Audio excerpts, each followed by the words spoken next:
Welcome to my e-portfolio. This is Nicholas Hansen, and this is my candidate info page. Currently working on completing my master's in building leadership.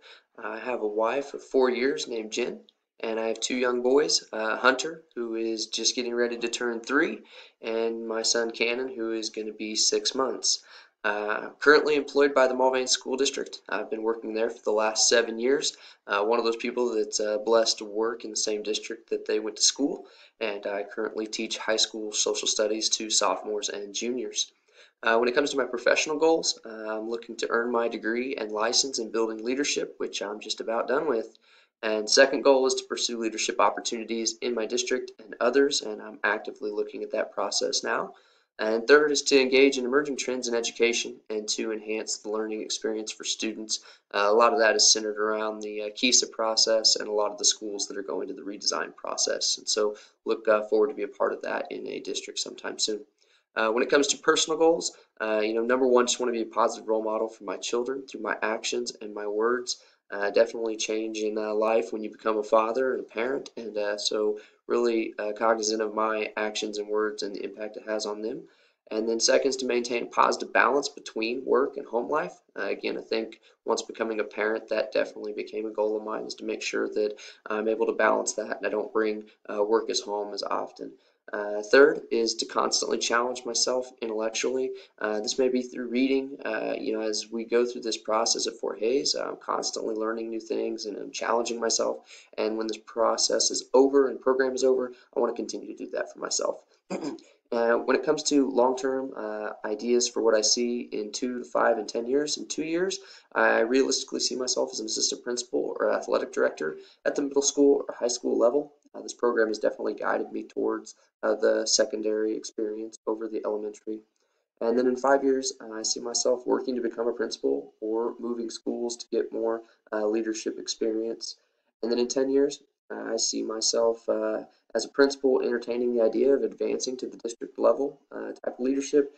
And I hope to see these things happening in Southeast Kansas. That's where my wife's from, and that's where I'd like to eventually make my way.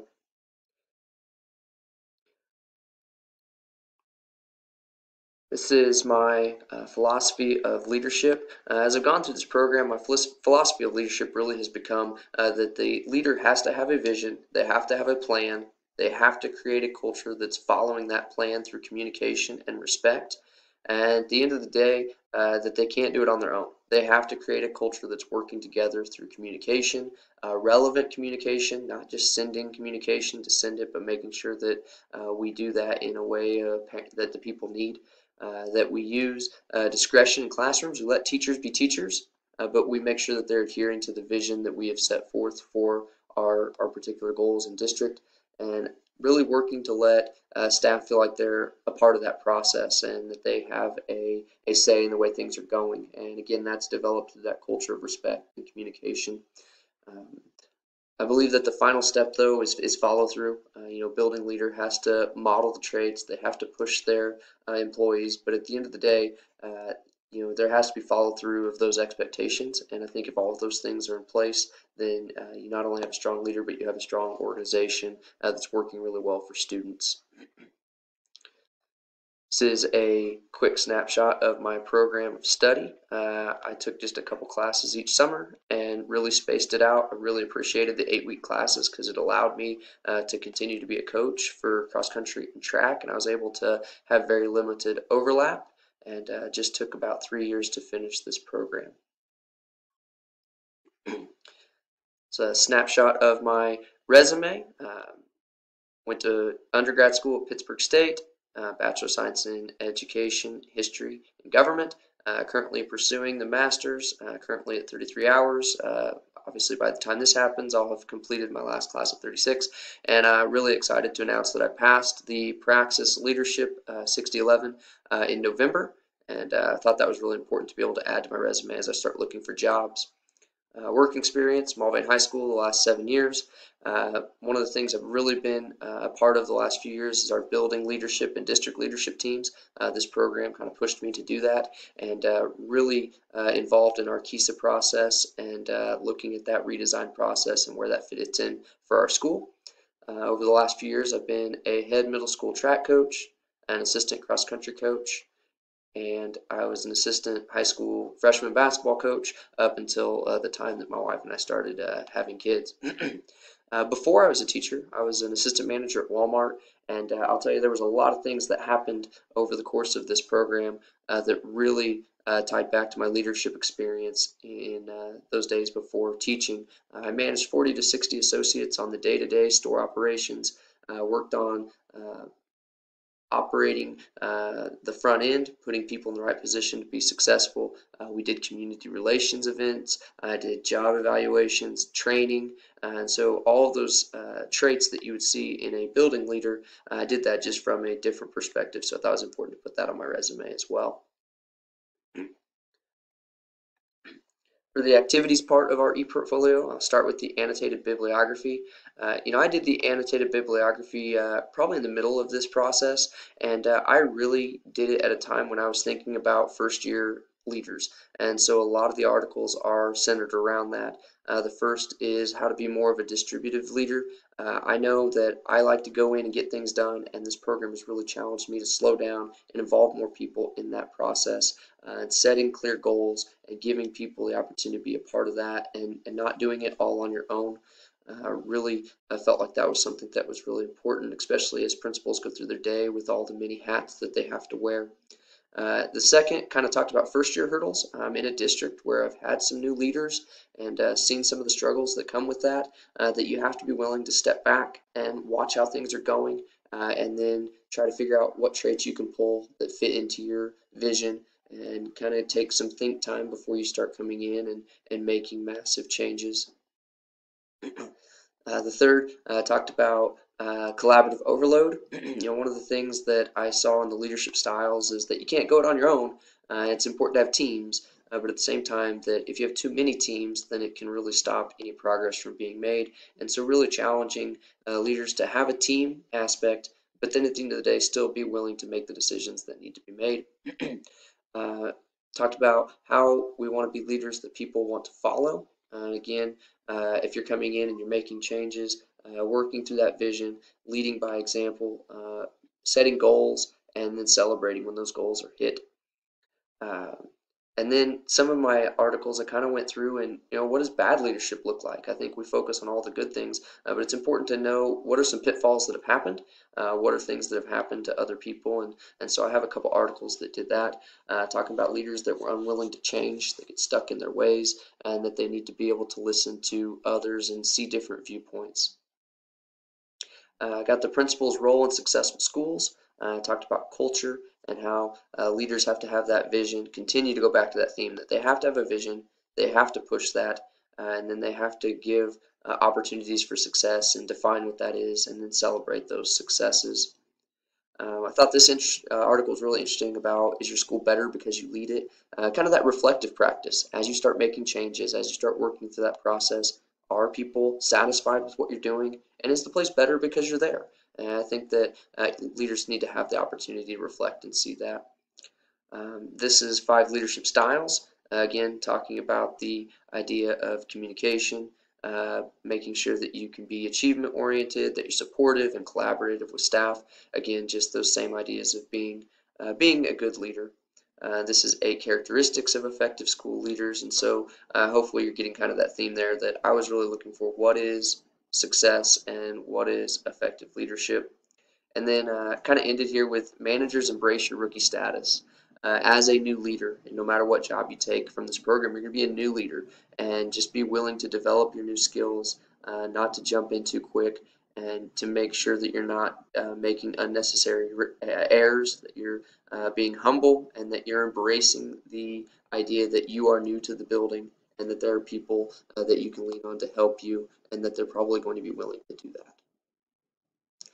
Probably the best part of this whole process is then going through the practicum hours, and so I have my 3 pages here. I was able to do a lot of things at the district level. Really enjoyed being a part of our district leadership team.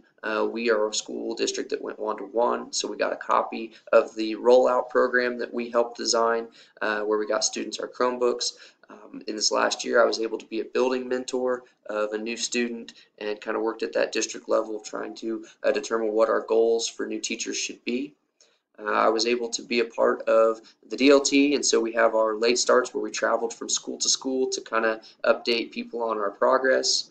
I was a part of our bond issue committee. We kind of did a needs analysis, and so I was the representative from Mulvane High School on what we needed to do, what we wanted to see, and so these are some sketches that we put together in that regard.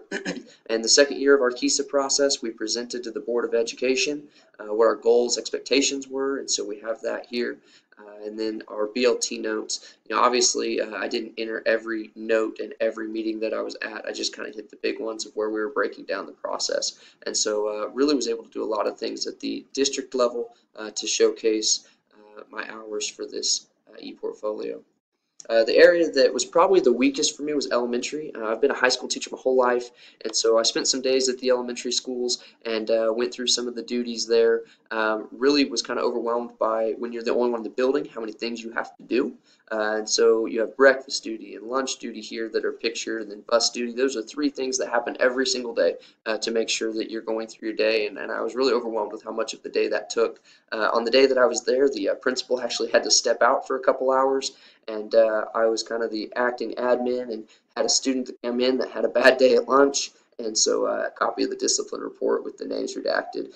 So really got to see a whole different experience on those days. Didn't take pictures of the IEP meeting I was in, didn't take pictures of the MTSS meeting that was on that day, but really overwhelmed on those days with the number of things asked of the one leader in that building. And then at the secondary level, this is where I spent a lot of my time with my own school. We went through a process of an academic intervention room. We added a power hour to the middle of our day where students have an hour to eat lunch and then an hour to meet with teachers. We put in some supports there with the air room, and I kind of took over that room to operate that room. And so this is a list of the expectations. Every week, I'm responsible for collecting the data to determine what students need to be there, and then we started a tracking progress to see if our interventions were working, and so I update that every week as well. This is a picture of me presenting to the students what Power Hour is going to be like. I did this for the entire student body and talked about what our schedule changes would be. I created an infographic of what to do during Power Hour with your time. I helped develop the new time schedule for that.